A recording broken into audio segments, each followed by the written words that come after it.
I'm with Nicole Spahich, who's running for Mayor of Cornwall, Ontario. You just went to a screening of a movie to eradicate poverty for the October 17th Eradication of Poverty Day. You were at the Health Center. Nicole, can you describe the movie and what happened with the event? The movie was very informative.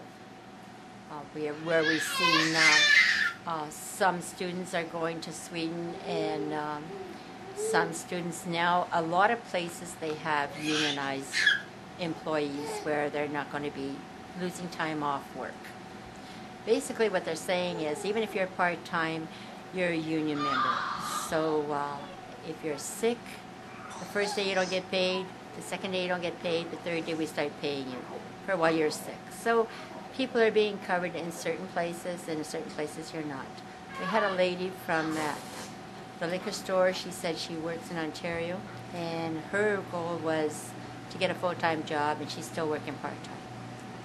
She claims that she was going for chemotherapy on her lunch hour because there was no time allowed, because she couldn't take time off work because they wouldn't pay her. So after she was all finished with everything that was done, she started traveling and went to different places, and she found out that Sweden did things one way where they love paying taxes, and we feel that we're overtaxed. So it goes to show you that it's not just what's good for one is good for the other, because in one country they're overtaxed and they want more tax because there is no poor. The only poor that's poor is the one doesn't have a job yet. So as a former nurse, what's your position, one, on poverty here in Cornwall and on labor here in Cornwall? On poverty here in Cornwall, I believe that we should reach out to them and see how much we can do for them.